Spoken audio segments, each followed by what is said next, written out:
I've got them planed and edged, though I might even take a little bit more off the edges, because we're at, well, 39, that's fairly reasonable. I mean, I can reach all the way across at this height, because it's also, I think it's,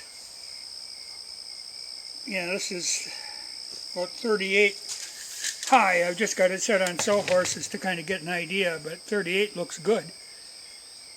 You know, a comfortable working height.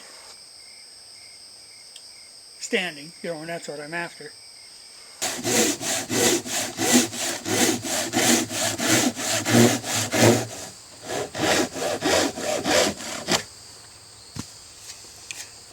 What I'm doing now is trimming them to length, squaring up these edges. You know, always getting a good clean, you know, get rid of things like this knot. And what I'm using to cut them is a pole saw. Now, I use these a lot. I really think highly of them. You know, they're designed to cut on the pole stroke, like the old Japanese and Chinese saws. Very thin, very flexible, very easy to keep a straight line. Make a very smooth cut. If you got, you know, if you only have one handsaw, this is the one to have.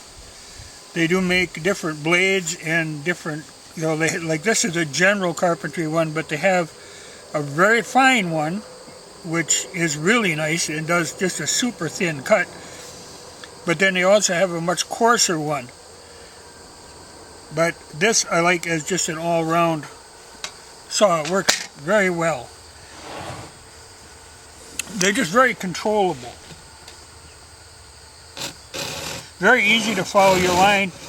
And it's just like the saw wants to cut straight.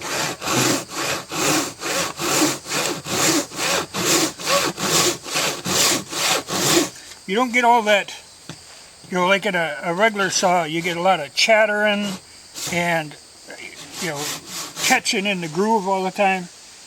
You know, just jamming. I mean, these don't. They just cut a perfectly straight line very smoothly.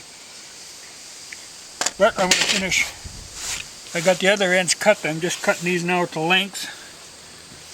Getting rid of anything, you know, that I think I don't want on the end.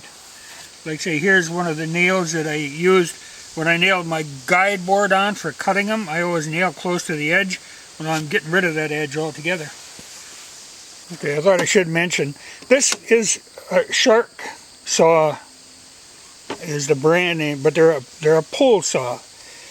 And if you see, you know, the teeth are offset. They're not offset out, they're offset in. It's very much like the Swiss Army knife saw. The same kind of little triangular arrangement of the teeth. But they're, I don't think this was more than $20, if that. And you can get them anywhere, like Menards, or I'm sure Tractor Supply probably sells them. Very good working saw though. If you need a good saw. I just, like when we were kids, we'd use any old saw.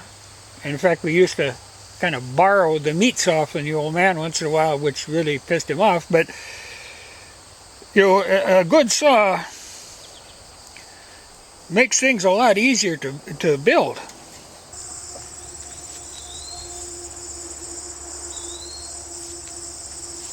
Yeah, I'm just finishing putting this coat on, and I'm going to leave it sit for a while. Then I'm going to flip them over and get the other side. But this will be in the sun, so it'll get working. Main thing I want to do is get these ends, because that's where you'll get checking, you know, as the wood starts to dry.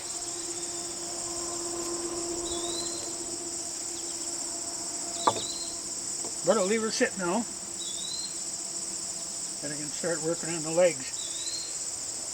Then I'll come back later and roll them. The thing I've got it sitting on is one of those bale forks. But, you know, they're long, they go way out to here. You know, they're made for carrying around bales. But I tell you, if you got a tractor with a 3-point hitch on it, they're about the handiest thing you can own. I use it for wood cutting all the time, you know, because I can haul big logs on that thing. They're just really handy. And I'm pretty sure this one came from Tractor Supply. It's a King cutter, but good heavy duty unit. Makes a tractor into a forklift. The only thing I always thought about changing, I was going to make a modification. Instead of using this solid top link up here, I've got a short hydraulic cylinder I was going to put in here, and then my hydraulic outlets are right here. That way I could dump with it, which would be handy. I always thought about making a kind of a box about this size for cutting firewood, where you could go out and cut it in lengths. You could get in anywhere with it, and then haul it home, and then if you can lift it and dump it, it'd make it very handy. So I'll probably do that before I get too much into wood cutting. Into firewood cutting anyway. But I'll leave this going and do the upload. But you can see that's the size he's going to be.